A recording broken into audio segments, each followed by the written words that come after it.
Hare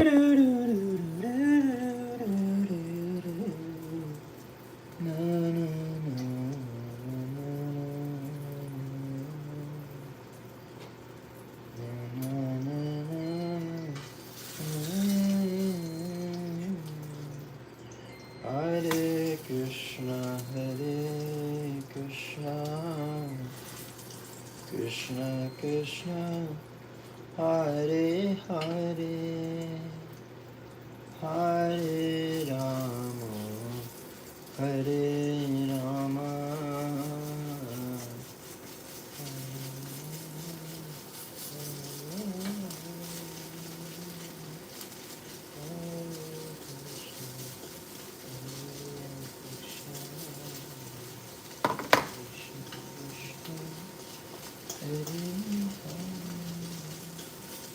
Hare Rama, Hare Rama.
Penguin Random House Audio presents Atomic Habits, an easy and proven way to build good habits and break bad ones.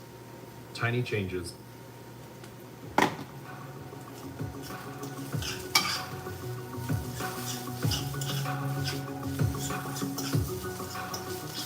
Amistad and Harper Audio present Hustle Harder, Hustle Smarter by Curtis 50 Cent Jackson. This is all.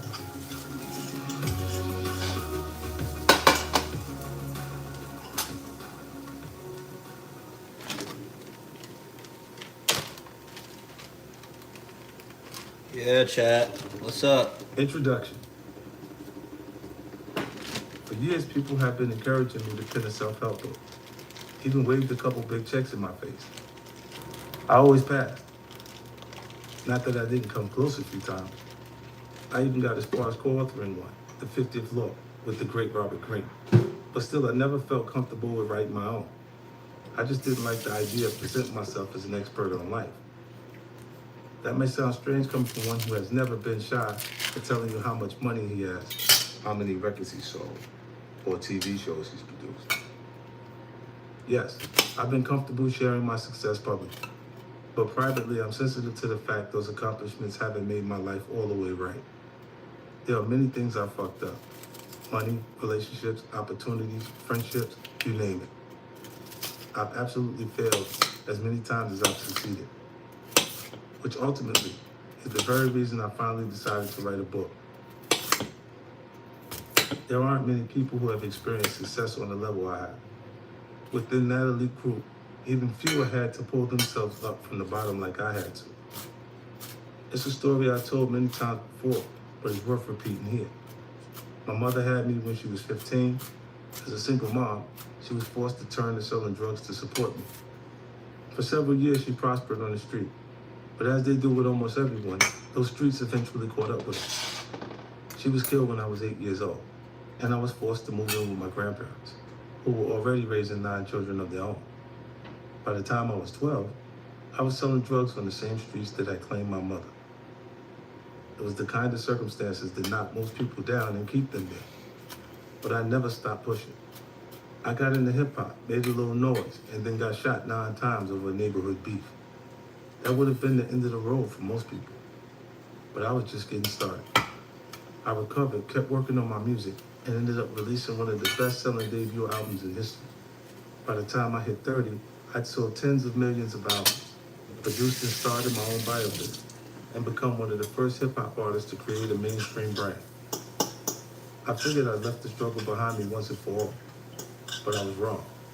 Over the next few years, my manager mentor, Chris Lighty, died under tragic circumstances. I became a target for lawsuits, and most of the money in the music industry literally streamed out the door as MP3s replaced CDs. In my unprecedented success, people couldn't get enough of me. Even when things became complicated, I grew in popularity, but for the wrong reasons. The forces that built me up were now taking pleasure in my potential destruction. There was never a true rock bottom. Very few rock bottoms aligned with Gucci wallpaper and Lamborghinis in the garage. But my life felt like it was headed in the wrong direction. So what did I do? I rethought my approach and shed people and excess baggage like a snake sheds skin.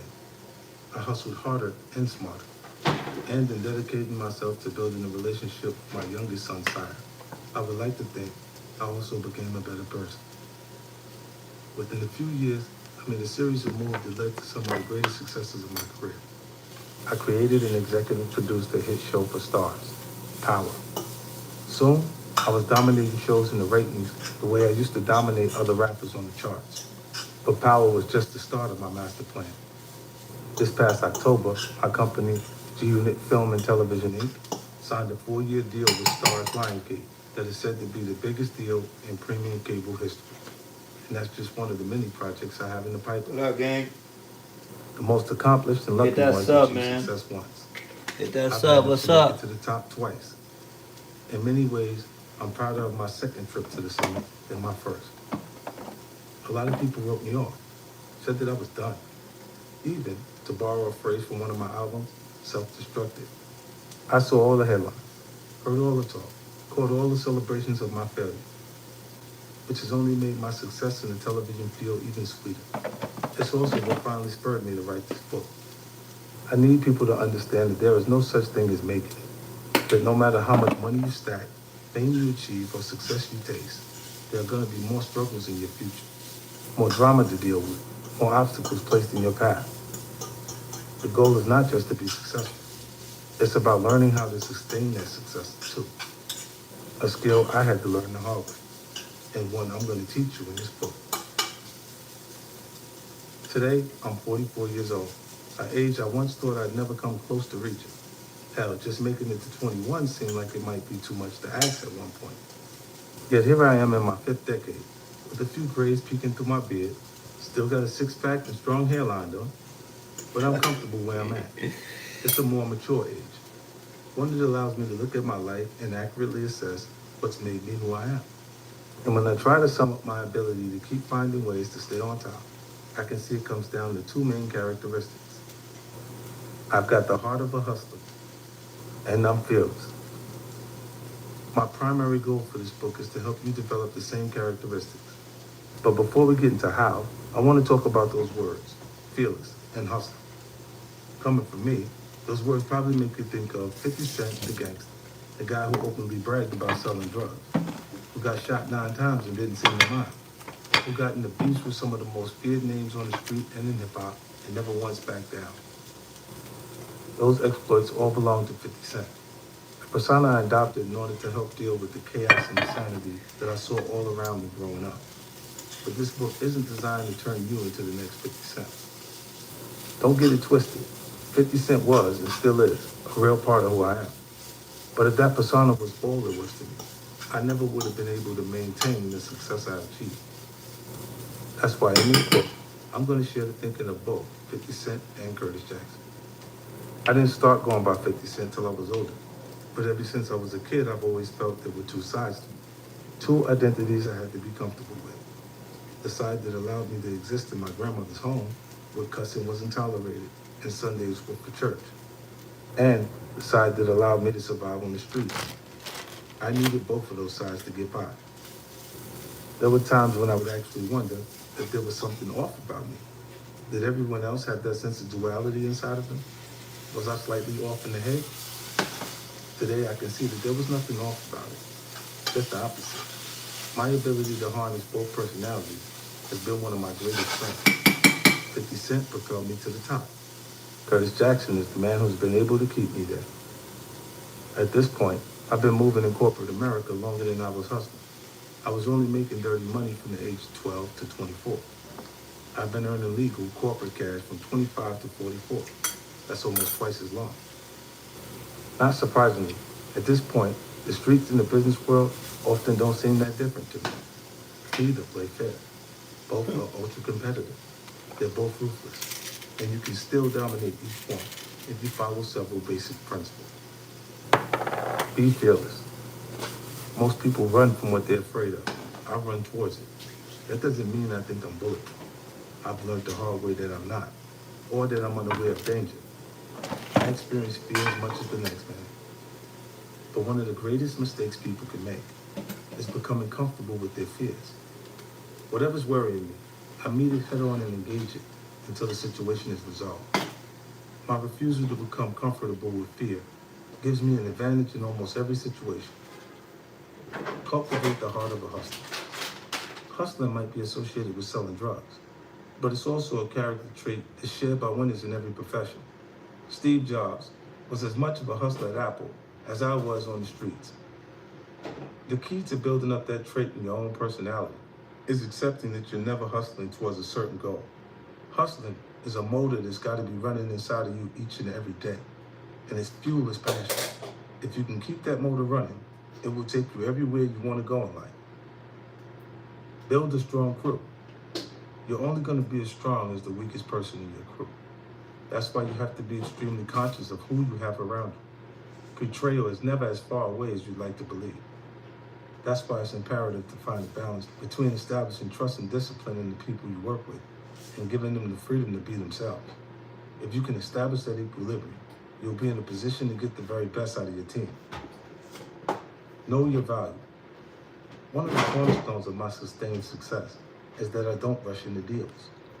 Even though I've become synonymous with getting paid, I never chase money.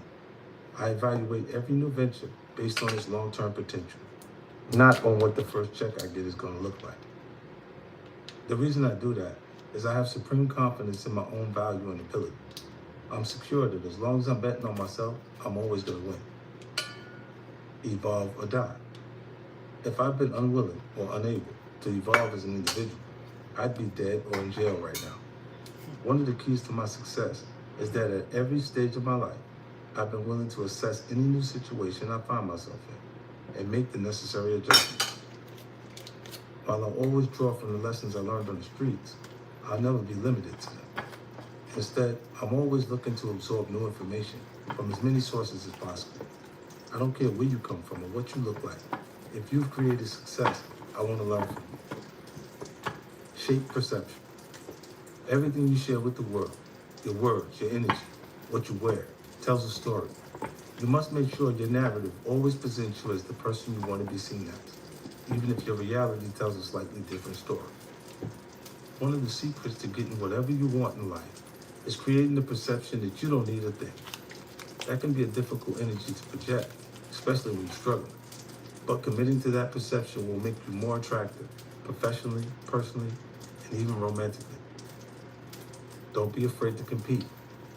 Some people try to portray me as a troll or bully, but that's not accurate.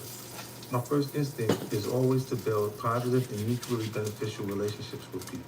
But if someone isn't interested in being friends with me, I'm more than comfortable being enemies with them.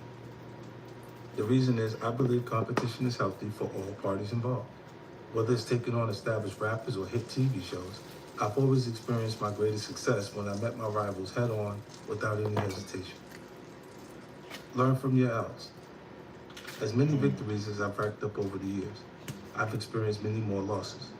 That doesn't make me an exception among successful people. It makes me the rule.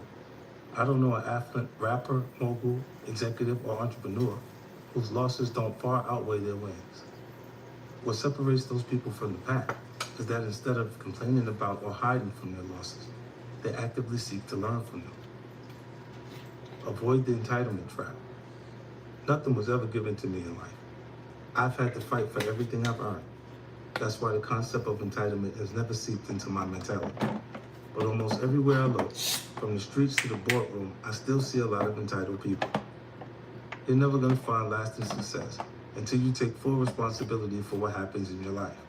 No one owes you anything, just as you don't owe anyone else.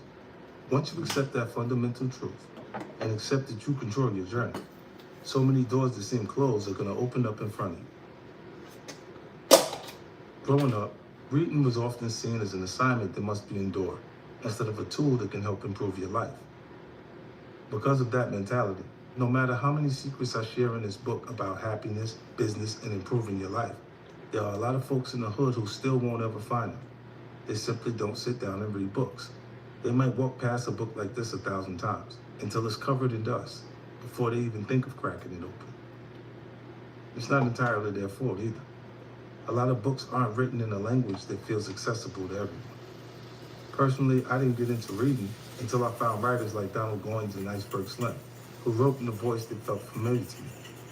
Their style made me comfortable, and once I had that, it gave me the confidence to start exploring authors who didn't come from the same background as me. Writers like Don Miguel Ruiz, Paulo Coelho, and one who's even become a close friend and collaborator, Robert Greene. Even if you're not from the streets, and given how diverse my audience has become, there's a good chance you're not. You still made an important step just by listening to this book. These days, a lot of people have replaced reading with clicking.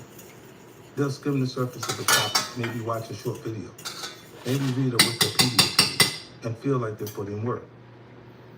Sorry, but a few clicks and scrolls just aren't enough. I found that you need to learn about multiple examples and read about multiple scenarios before certain principles start to sink in. After you finish this book, you might only take a few of the principles with you. Even just one, that's fine. That was the case when I read Robert, 48 Laws of Power. Ask me today what that book was about, and all I really can tell you is, as the student, never outshine the master. There were 47 other laws in that book, but that's the one that stayed lodged in my brain. And because it's never left me, I've been able to apply it so many times over the years. I've literally made millions by remembering to follow that principle. My hope is that you'll leave this book with at least one fundamental principle lodged in your brain too. Maybe it will be about fearlessness. Maybe it will be about controlling perspective, or the importance of involvement. Whatever principle it is that resonates with you, hold on to it. Carry it with you until it becomes part of your life.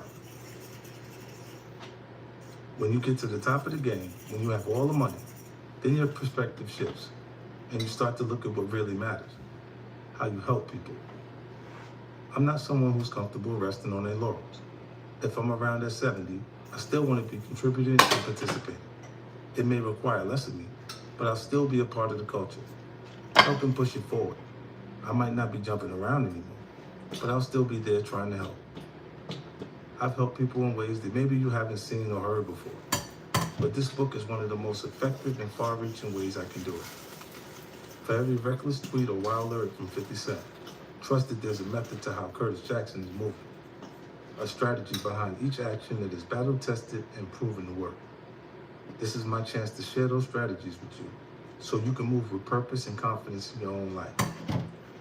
I'm excited that you're joining me on this journey. Chapter 1, Finding Fearlessness. I wouldn't give a tinker's damn for a man who isn't sometimes afraid. Fear's the spice that makes it interesting. To go ahead. Daniel Boone. A few years ago, I hired a French guy named Quarantine Filmer to run my website. When he wasn't working for me, one of Quarantine's hobbies was to take selfies in spectacular settings, standing precariously on the edge of a cliff or sitting on the roof of a high-rise with his legs dangling over the side. When he showed those pics to the guys in my office, they would shake their heads and laugh, saying only a white guy would do that. To them, it was like skydiving or trying to pet wild animals, an unnecessary risk that only someone who had never experienced real danger would take. I saw it differently. I saw an opportunity for freedom. So one day I took Quarantine up to the roof of my old offices in Times Square to take some pictures of my own. But instead of just dangling my legs over the side, I decided to up the ante. On the roof was a water tower, a wooden barrel-like structure rising several stories above us. Without any hesitation, I climbed up his rickety ladder and took a seat on the edge. I must have been 40 stories in the air. Below me, the people on the streets looked like ants in a picnic. If I slipped, it would have been a long trip down to the sidewalk. The stakes, and me, were very high, but I didn't experience any fear. Instead, I took in the spectacular view. The New York Times building towered over me to my left, and the Hudson River sparkled behind me. I felt incredibly alive. Seeing my hometown from a bird's eye view filled me with the same ambition I felt as a young man. New York City was literally at my feet, the city of dreams. And I was going to keep hustling my hardest to realize every one of them. I leaned back, and quarantine snapped a spectacular shot for IG. When I got back to my office, I posted it with this caption: I live on the edge. I'm only free because I'm not afraid. Everything I was afraid of already happened to me. A lot of people love the post. That's real, one wrote, with another adding, man, that's a powerful word. But not everyone appreciated it. About a week after posting the pic, I received a letter from my insurance company explaining that if I knowingly risked my life like that again, they would immediately cancel my policy. The insurance company shouldn't have been surprised though. If there's one trait that has defined me since an early age, it's fearlessness. A lot of people probably think I was born fearless. I might project that energy, but it's not true. I was scared of the dark as a child. Just like I was definitely terrified of being killed when I was on the street, or petrified of failing when I started rapping. I've experienced anxiety and angst of all kinds. The difference is I refuse to allow myself to feel comfortable in all those fears. Comfort, I learned, is a dream killer. It saps our ambition, blinds our vision, promotes complacency. The number one thing most people are comfortable with is fear. Not that most of them would admit it. Ask someone if they're living in a constant state of fear, and they'll probably say, of course not. That's just pride talking though. Fear dominates most people's lives. Fear of loss, fear of failure, fear of the unknown, fear of loneliness. I don't think there's anything shameful about experiencing fear. A little bit of paranoia is actually extremely helpful. There are a lot of real dangers out there. A lot of people with bad intentions. Being aware of those possibilities makes it easier to avoid them. What you cannot do is become complacent with any of those fears. If you feel lost, you can't spend your life avoiding intimacy and love, something I've struggled with. If you fear failure, you can't stop taking risks. If you fear the unknown, you can't stop trying new experiences. It is not death a man should fear, said the Roman emperor and philosopher Marcus Aurelius, but he should fear never beginning to live. I can trace the roots of my own sense of fearlessness back to one specific event, the death of my mother. That's a special kind of fear, one that is hard to describe. More than getting shot 9 times, losing my mother was the most significant thing that ever happened to me. Even in middle age, I could still feel her loss. But through her death, my mother managed to give me a rare gift, the seed of fearlessness. It would take a lot of time for that trait to fully blossom in me. I would unfortunately have to experience a lot more difficult and dangerous moments until it became second nature. In this chapter, I'm going to share some of the experiences and situations that helped encourage that sense of gutsiness in me, that allowed me to accept that what lives on the other side of fear isn't danger or even death, but freedom. I want to show you that fearlessness is a strength that you can develop too, a muscle you can build, hopefully without having to experience the trauma that made mine so jagged. You don't have to lose your mother or survive getting shot 9 times to develop the belief that you can survive anything that happens to you. That the only thing that you can't overcome is never taking risks in the first place. Don't be afraid to get hit. Team sports weren't my thing as a kid. Didn't matter what we were playing, football, basketball, or baseball. If we lost, I'd always be quick to point out whose fault it was. Yo, we got blown because you can't guard your fucking man. I might tell a teammate who got burnt on defense in basketball. He kept busting your ass. We lost because of you, bro. It wasn't that I was trying to evade responsibility. If I made a bad play or couldn't guard my man, I'd be the first to admit it. It was more that I didn't like having my success ride on someone else's ability or inability to perform. It's a feeling I haven't been able to shake to this day. I always say that if I were ever gonna bet on a horse at the track, then let it be me, goddamn. Because I know I'm gonna run as hard as I can.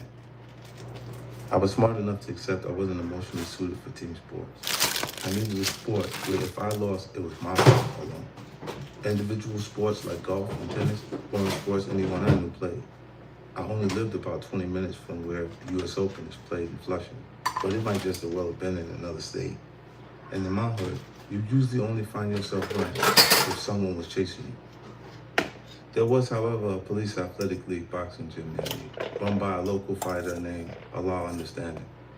He was from the nearby Baisley projects and came up in the days when having a strong knuckle game was something people respected, aspired to, and feared.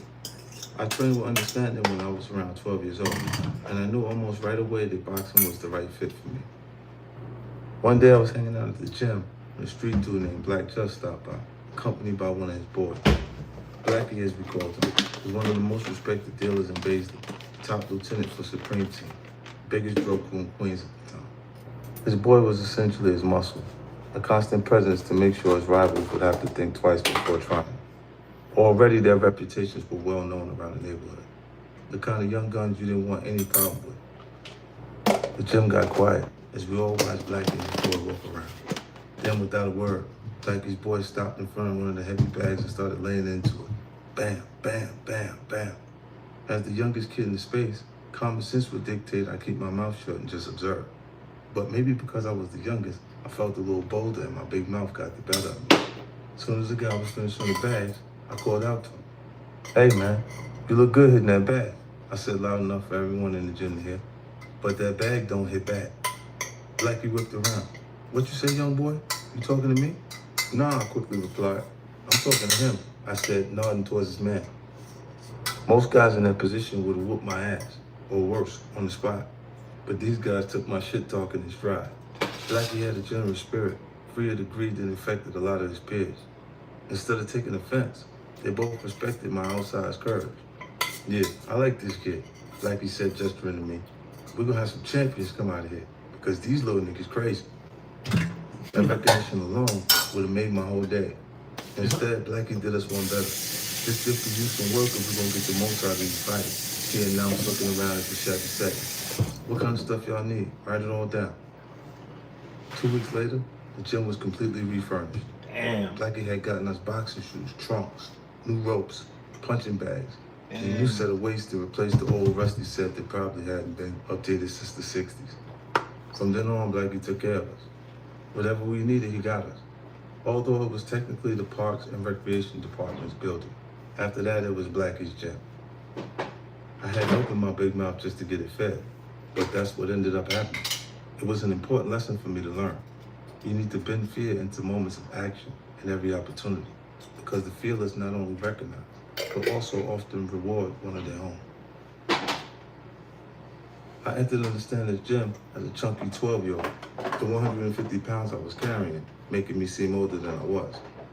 You ever heard the expression punching above your weight? Well, in that gym, I had to punch above my weight and age from the first day.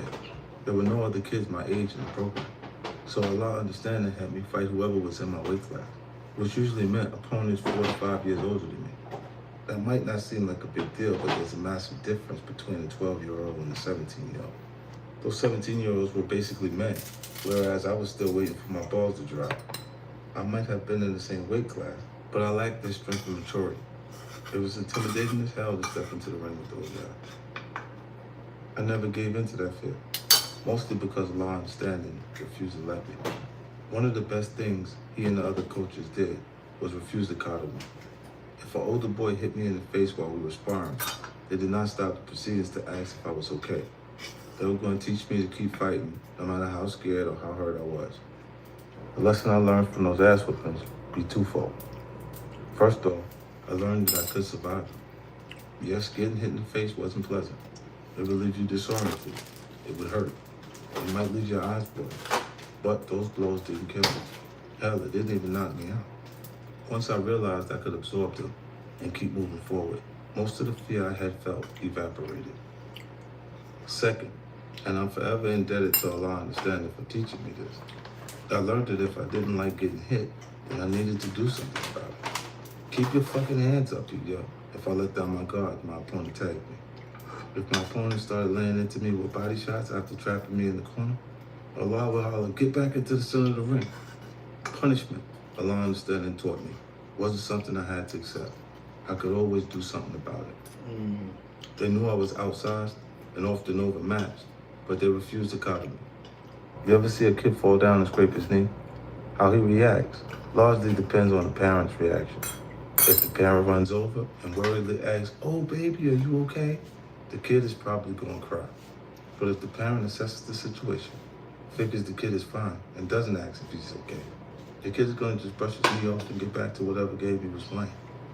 That's the kind of parent Allah understanding was to me. He taught me to brush off being hit and get back to what I was doing. He wasn't being heartless.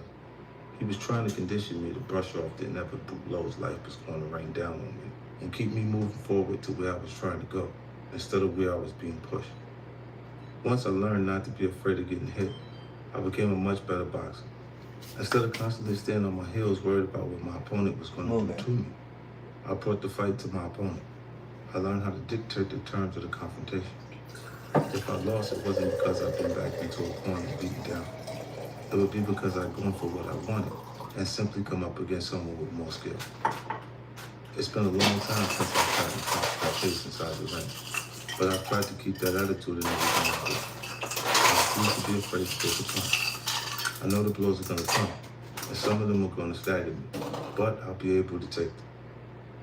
A lot of y'all are like the kid that fell off his scooter and waited for his mommy to come over and say, baby, are you all right? Not me. When I fall off, I'm not waiting for a sympathetic word or someone to check in on me. I'm getting right back on my feet and continuing my journey. I've accepted that the punches are going to come in life, and some of them are going to land. But I'm always going to survive and keep fighting for the things I want. That has to be your attitude, too. Facing fear head on. As I've said, my mother's death is what forced me to build up my immunity to fear. Learning how to get punched in the face or increase my sensitivity. For a while, it seemed like fear might be an emotion I'd never have to deal with again. It wasn't to be faced with. Getting shot definitely awakened that sensation in me. First and foremost, in the weeks that followed the incident, I found myself very afraid of the people who shot me. I knew that they were still out there, not very far away, and eager to finish the job they started. In addition to the emotional anxiety, the physical pain of getting shot also reacquainted me with fear. Not in the moment I got hit. The adrenaline stops you from feeling too much of that, but in the months that would follow.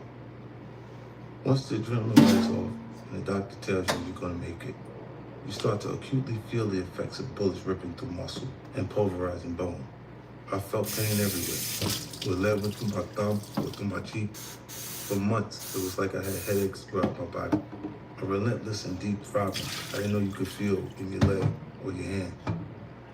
Every time I would go to physical therapy and put weight on my leg or break through the scar tissue in my thumb, it hurt like hell.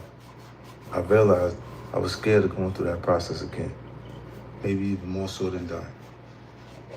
But as my rehab continued, I also came to understand another important truth. I wasn't comfortable being scared. That may seem like an obvious thing to say, but I think it's actually what makes me unique. Most people are extremely comfortable with their fears. Afraid of flying? Stay off the plane. Afraid of sharks? Don't go snorkeling on your Caribbean vacation. Afraid of failure? Well, then don't even try. A lot of people live their entire lives that way. Not me. I hated being scared. I hated looking over my shoulder. I couldn't stand the idea of staying off the block with friends cool down. To me, hiding would have almost been worse than getting shot. In some ways, the physical pain I endured was my friend. It pushed me further than most people are willing to go. Trust me, when you get hurt that bad, you shit. You want to approach the problem instead of run from it, which is exactly what I did. After 7 weeks in rehab, I went back to my grandmother's house in Queens. Literally, back to the scene of the crime. That in itself was a big step for me psychologically. The easy, hell, simple thing would have been to move far away. A place where no one except my closest friends would notify me. It didn't even have to be far in terms of mileage. I could have moved to the Bronx or Staten Island. and it would have been like going to another country. I was determined not to give in an inch to my coach. I was going to go back to where I wanted to be, which was my grandmother's house. When I left rehab, the doctors told me to start jogging to build up stamina and strength for my injury level. I was committed to their plan, but almost immediately I hit an obstacle. One morning I took a peek out my grandmother's window and saw someone I didn't recognize from sunflower. To me, he was trying too hard to look suspicious and blend in. I was admittedly in a very paranoid state, so it could have been nothing.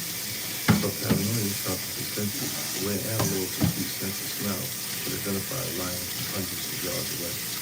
Maybe I was sensing my own verdict.